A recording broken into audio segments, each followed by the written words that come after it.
السلام علیکم ورحمۃ اللہ وبرکاتہ۔ الحمد للہ وحدہ والصلاة والسلام علی من لا نبی بعدہ۔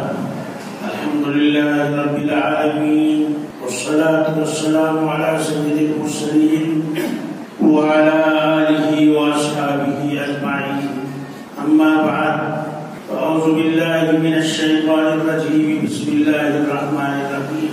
إن الصلاة كانت على المؤمنين كتابا موقوتا، وقال النبي صلى الله عليه وسلم الصلاة عماد الدين، وقال رسول الله صلى الله عليه وسلم من ترك الصلاة متعمدا فقد كفر، أو كما قال عليه الصلاة والسلام۔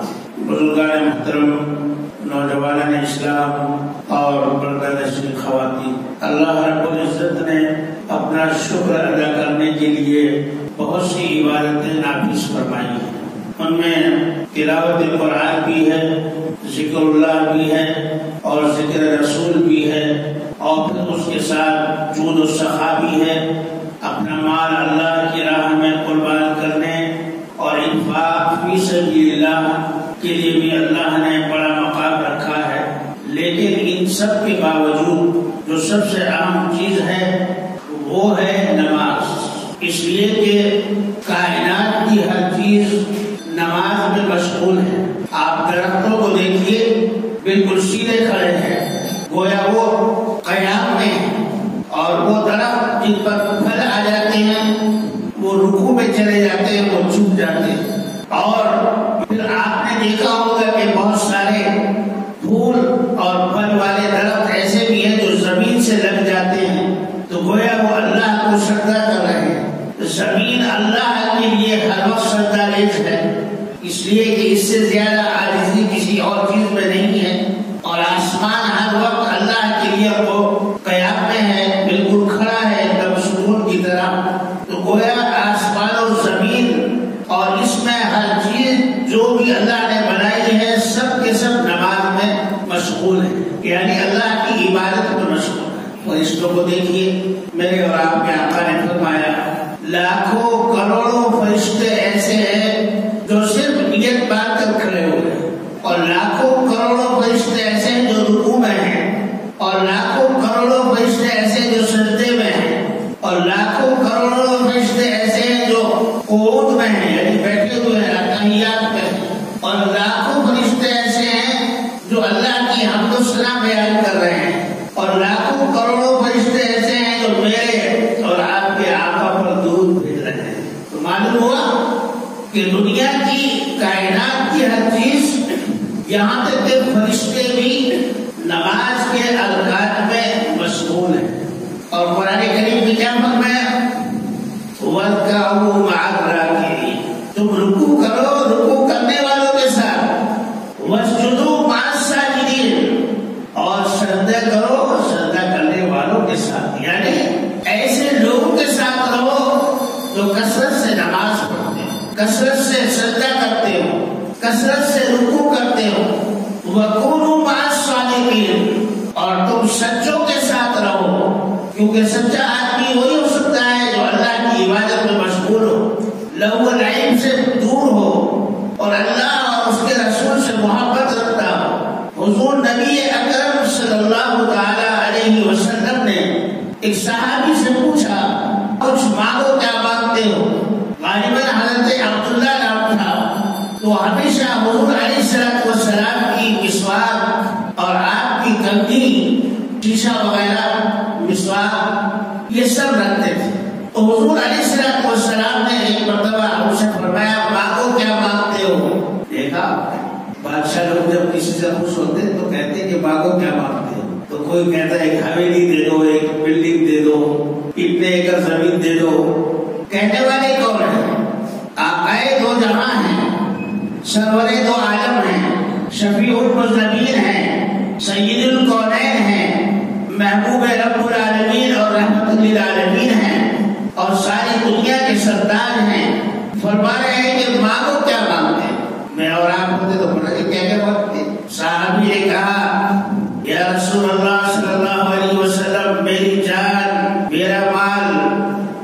ماں باپ آپ پر قربان ہو، مجھے تو جنت میں آپ کا ساتھ چاہیے، مجھے تو جنت میں آپ کا ساتھ چاہیے، میں یہیں تک آپ کے ساتھ نہیں ہوں۔ تو حضور علیہ السلام نے دوبارہ فرمایا کہ اور کیا چاہتے ہیں؟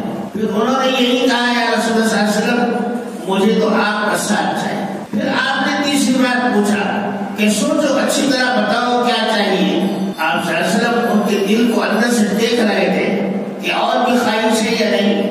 انہوں نے کہا یا رسول اللہ صلی اللہ علیہ وسلم میری سب سے بڑی تمنا یہی ہے کہ مرنے کے بعد جنت میں آپ کے ساتھ ہوں۔ آپ صلی اللہ علیہ وسلم نے ارشاد فرمایا مبارک ہو، میں بھی دعا کرتا ہوں اور تم بھی کثرت سجدہ سے میری مدد کرو، یعنی زیادہ سے زیادہ نمازیں پڑھ کر زیادہ سے زیادہ اللہ کو یاد کر کے میری مدد کرو تاکہ میں تمہیں جنت میں اپنے ساتھ رکھوں۔ ایسے نہیں کہہ دیے کہ ہاں چلو ٹھیک ہے ہم آپ کو اپنے پاس رکھ لیں گے، یہ نہیں کہا، فرمایا کہ کثرت سے سجدہ کرو، کثرت سے سجدہ کرو۔ میرے بھائیوں، آج مسلمانوں میں آپ کو صدقہ کرنے والے ملیں گے، خیرات کرنے والے ملیں گے، زکات دینے والے ملیں گے، خیر خواہی کا جذبہ کرنے والے ملیں گے، لیکن وہ کہاں گئے؟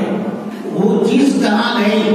علامہ اقبال نے فرمایا بھٹکے ہوئے آہو کو بھی سوئے حرم لے چل، بھٹکے ہوئے آہو کو بھی سوئے حرم لے چل، یعنی جو یہ اونٹ جو ہے یہ بھٹک گیا ہے، اس کا رخ جو ہے پھر قبلے کی طرف ہو جائے تو اچھا ہے۔ میرے بھائیوں، آج ہمیں نمازی نہیں، اور حضور علیہ السلام نے ارشاد فرمایا الصلاۃ عماد الدین، نماز دین کا ستون ہے، پلر ہے، اس کے بغیر دین نہیں، اس کے بغیر اقامت دین نہیں، اس کے بغیر دین سلامت نہیں، اس کے بغیر دین مکمل نہیں، اور اس کے بغیر دین کی حلاوت نہیں۔ بڑے بڑے لوگوں کو دیکھا، غیبت نہیں کر رہا ہوں، پیروں کو بھی دیکھا، فقیروں کو بھی دیکھا، دعویٰ کرنے والے کہ بھئی یہ قطب عالم ہے، یہ جو ہے یہ فلاں صاحب ہے، یہ ابدال ہے اور یہ وہ ہے، سب کے ساتھ چل کر دیکھا، نماز کا پابند کسی کو نہیں پایا۔ میرے شیخ حضرت حاجب الامت علیہ الرحمہ بڑی عجیب و غریب شخصیت کے مالک تھے، دیکھنے میں سیدھے سادے، نظر برق نہیں، چہرہ آفتاب نہیں، پھر بھی سارے انسانوں میں درجہ کمال کو پہنچے ہوئے تھے۔ نماز کا وقت ہوتا تو ایسے ہو جاتے کہ گویا کوئی رشتہ ہی نہیں ہے، چلو چلو چلو نماز پڑھو۔ ایک مرتبہ حضرت کے یہاں مجھے قیام کرنے کا موقع ملا، میں بہت زیادہ ڈرتا ہوں بزرگوں سے کہ بھائی اللہ والوں کے ساتھ میں کوئی گستاخی نہ ہو جائے، تو حضرت نے فرمایا کہ اوپر کمرے میں سوئیں گے آپ، میں نے کہا بہتر ہے۔ تو میں نے سوچا کہ جب آزاد ہوگی تو میں اٹھ جاؤں گا، نیند تو آئی نہیں، لیکن حضرت نے آزاد سے 5 منٹ پہلے ہی اٹھا دیا کہ اٹھو آزاد ہونے والی ہے۔ بعد میں نے دیکھا تو ادھر مصلی بچھا ہوا ہے، تو گویا حضرت پہلے ہی سے جاگے ہوئے تھے۔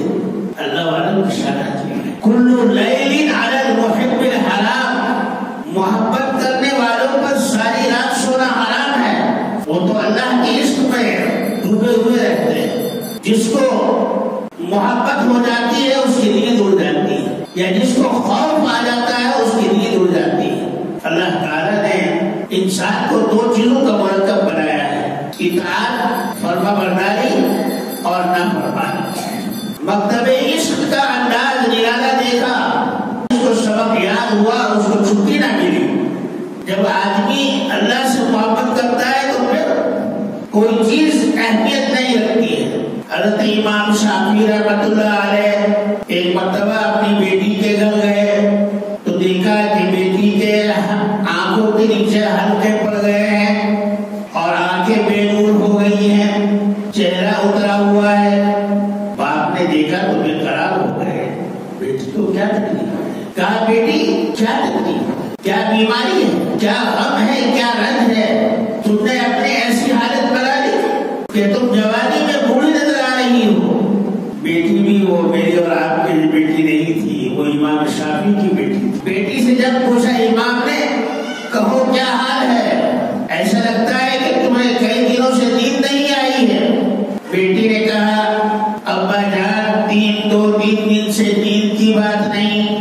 20 سال ہو گئے آج تک میں رات میں نہیں سوئی.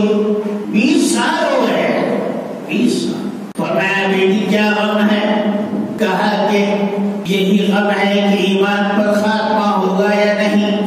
یہی غم ہے کہ میری نماز قبول ہے یا نہیں. راتوں کو مصلی پر کھڑی ہو جاتی ہوں، صبح ہو جاتی ہے، لیکن دل کو قرار نہیں آتا کہ نماز قبول ہے یا نہیں. میرے بھائی یہ اور آج ہم جو ہے گھنٹے دار نماز پڑھ کر ظہر کی پڑھی تو عصر کی نہیں، عصر کی پڑھی تو مغرب کی نہیں، اور یہ نماز ایسی پڑھ کر اللہ کا احسان جتاتے. ارے ہمیں تو نمازی ہیں بھائی. واہ صاحب بہت اچھا. اور قرآن کیا کہہ رہا ہے؟ ان الصلاۃ کانت علی المؤمنین کتابا موقوتا. موقوتا. تم اللہ کے فرمان کے مطابق ہر نماز کو اس کے وقت پر اور اس کے طریقے پر ادا کرو. اور صحابہ کا تو یہ حال تھا کہ بعض صحابہ اگر یہ دیکھتے کہ بیوی نماز نہیں پڑھ رہی ہے تو تب بھی کرتے. یہاں تک کہ اللہ نے نافرمانی پر قرآن میں آیت نازل فرمائی. میں بات لمبی کرنا نہیں چاہتا ہوں کہ اگر بیوی کہنا نہ مانے اور نماز ترک کر دے تو اس کو اتنا ہلکا سا کوڑا بنا کر اس کی روپٹے کا، اس کے رولٹی کا مارو کہ اس کو جو زیادہ چوٹ نہ لگے. اور ہمارے یہاں شوہر نماز چھوڑ دے تو بیوی کو پرواہ نہیں، اور بیوی نماز چھوڑ دے تو شوہر کو پرواہ نہیں، اور بچے اگر بے نمازی بن جائیں تو میاں بیوی دونوں ماں باپ کو دونوں کو پرواہ نہیں. میرے بھائیوں کہاں کا دین ہے یہ؟ کون سا دین ہے یہ؟ دین نہیں، یہ شیطان کی دین ہے. شیطان نے ہم کو بہکا دیا ہے، ہمارے دماغوں کو جو ہے اس نے بربلا دیا ہے. تم کچھ بھی کرتے جاؤ مسلمان ہو، دھوکہ دو تو بھی مسلمان ہو، نماز چھوڑو تو بھی مسلمان ہو، روزہ نہ رکھو تو بھی مسلمان ہو، یہ زکات نہ دو تو بھی مسلمان ہو. نہیں معلوم کون سا مسلمان. ایک صاحب کو شوق ہوا کہ وہ اپنے ہاتھ پر شیر کی تصویر بنائے. وہ لوگ بدواتے ہیں ایسا غیر مسلموں میں، مسلمانوں میں تو حرام ہے. اب جب اس نے گودنا شروع کیا تو اس نے کہا کہ کیا بنا رہے ہو؟ کہا کہ شیر کی ٹانگیں بنا رہا. کہا کہ بغیر ٹانگ کے نہیں بن سکتا، ٹانگیں مت بناؤ اور دوسری دل بناؤ. اب اس نے دوسری طرف سے گودنا شروع کیا. اس نے کہا کیا بنا رہے ہو؟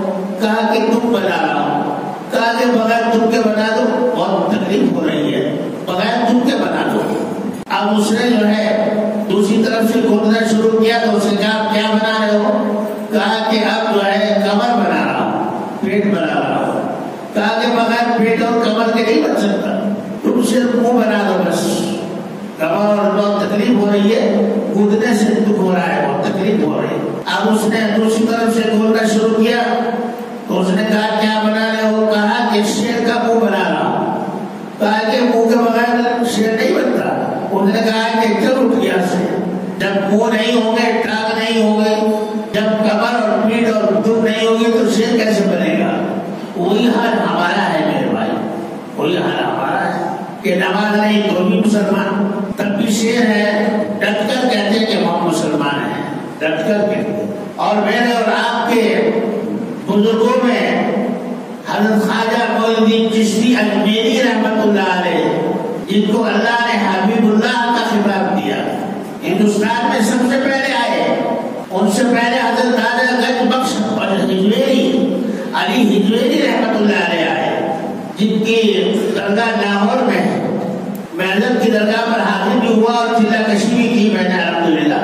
150 سال پہلے وہ آئے تھے لاہور میں، اور 150 برس کے بعد حضرت خواجہ عثمان ہارونی سے حضرت خواجہ غریب نواز رحمت اللہ علیہ نے فرمایا کہ حضرت رات رسول اللہ صلی اللہ علیہ وسلم خواب میں تشریف لائے اور فرمایا کہ اس جگہ چلے جاؤ. مجھے وہ جگہ بھی دکھائی لیکن میں بھول گیا. مرید اپنے پیر سے کہہ رہے ہیں خواجہ عثمان ہارونی سے، فرمایا کہ بھول گئے کہ جی حضرت بھول گیا. فرمایا آنکھ بند کرو. آنکھ بند کی. کہا کہ کچھ دیکھ رہے ہو؟ کہ جی ہاں دیکھ رہا ہوں کہ بہت بڑا تالاب ہے، بہت بڑی نہر ہے، بہت بڑا پہاڑ ہے. اس کا نام معلوم ہے؟ کہ جی نہیں. اس کا نام ہے اجمیر. دیکھا پیر بھی کیسے تھے. آج کل ہم لوگ جو ہے پتہ نہیں کیا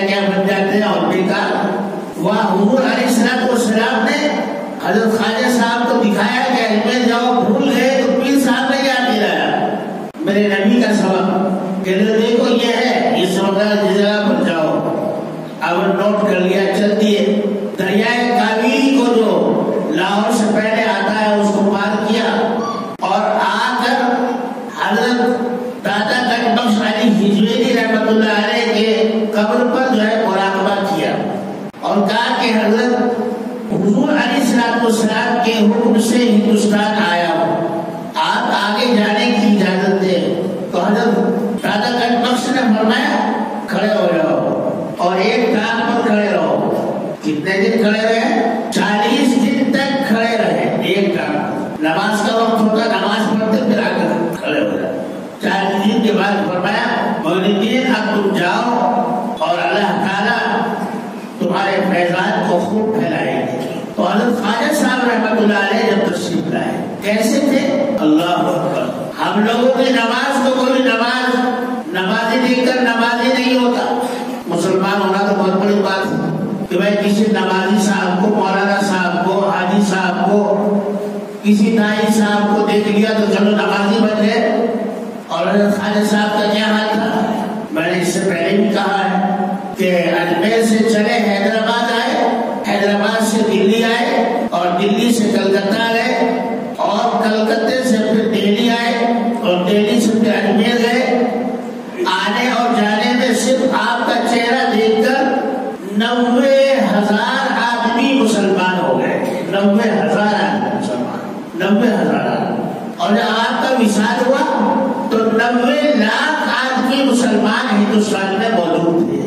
90 لاکھ، یہ تاریخ بتا رہی ہے، میں نہیں کہہ رہا۔ اور جب انتقال ہونے لگا فرمایا کہ حجرہ خالی کر دو، کمرہ خالی کرو، سب باہر جاؤ۔ سب چلے گئے۔ تھوڑی دیر میں آواز آئی، اللہ کا حبیب اللہ سے ملنے کے لیے چلا گیا۔ لوگوں نے دروازہ کھول کر دیکھا تو وصال ہو چکا تھا اور سبز رنگ میں لکھا ہوا تھا ھذا حبیب اللہ، یہ اللہ کا حبیب ہے، یہ اللہ کا حبیب۔ پھر بھائیو، ہماری نمازیں مکمل ہیں تو ہمارا دین مکمل ہے، نمازیں مکمل نہیں تو خدا کی قسم کچھ بھی مکمل نہیں۔ سیدہ رابعہ بصریہ علیہ الرحمہ فرمایا کرتی تھی کہ اگر مجھے قبر میں بھی نماز پڑھنے کی اجازت ملے تو میں نماز پڑھوں۔ آپ سوچ سکتے ہیں کہ قبر میں تو آدمی نماز کی سوچتا بھی نہیں، وہ تو یہ سوچتا ہے کہ میری بخشش ہوگی یا نہیں۔ قبر میں جانے سے پہلے آدمی جب تصور کرتا ہے تو یہ سوچتا ہے کہ بخشش ہوگی یا نہیں، کیا ہوگا وہاں پر، کیا ہوگا۔ ایک بات یاد آئی، وہ عرض کر دیتا ہوں۔ ہمارے یہاں معاشرے میں وہ ختم ہے اور علماء بھی یہاں بیٹھے ہوئے ہیں۔ حدیث میں آتا ہے کہ جب جنازے کو دفنا دو تو کچھ دیر وہاں پر بیٹھو اور فرمایا کہ اس کو سوال و جواب تلقین کرو۔ حضور اکرم صلی اللہ علیہ وسلم نے فرمایا کہ سوال و جواب تلقین کرو، یعنی آپ فرشتے آئیں گے، سوال کریں گے کہ تمہارا رب کون ہے، تمہارا رسول کون ہے، تمہارا دین کیا ہے۔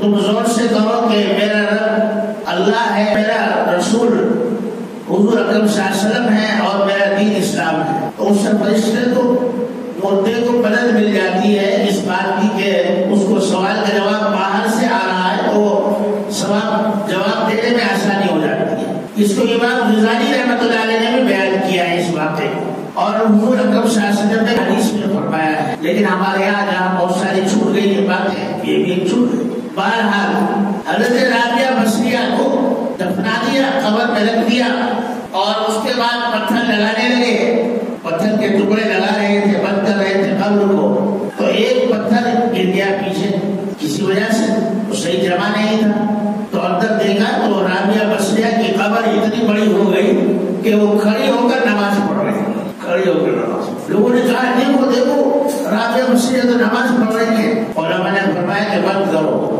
یہ اللہ اور اس کے رسول کا معاملہ، اللہ اور اس رابعہ کے بصریہ کا معاملہ ہے۔ وہ ہمیشہ کہا کرتی تھی کہ اگر مجھے قبر میں بھی نماز پڑھنے کی اجازت ملے تو میں وہاں بھی نماز پڑھوں گی۔ دیکھا جذبہ۔ اور ہمارے یہاں یہ ہے کہ ذرا سا بخار آ گیا تو نماز غائب، سر میں درد ہوا تو نماز غائب، ٹانگ میں درد ہوا تو نماز غائب، مہمان آ گئے تو نماز غائب، سفر ہوا تو نماز غائب۔ یعنی اتنے بے وزن، اتنے لاپرواہ اور ایسے یعنی بے خوف مسلمان کہ کبھی یہ خیال نہیں آتا کہ میرا رب کیا کہے گا، میرے نبی کیا کہے گا۔ حضرت خالد صاحب کی بات میں بیان کرنا چاہ رہا تھا کہ نماز تو بہت بڑی بات ہے۔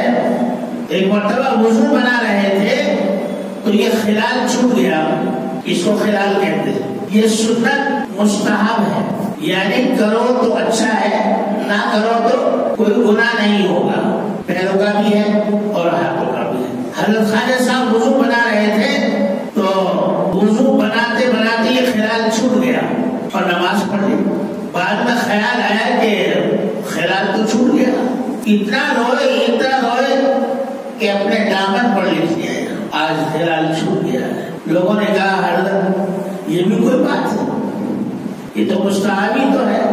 فرمایا کہ تم کو کیا پتا، یہ تو میرے آقا کی ادا ہے، اگر اتنی سی بھی ادا چھوٹ جائے تو پھر اگر قیامت میں یہ پوچھ لیا کہ مومن دین تم نے میرے اس چھوٹی سی ادا کو تم نے حقیق جان لیا تھا اور اس کو تم نے ادا نہیں کیا تو تمہیں کیا جواب دوں گا؟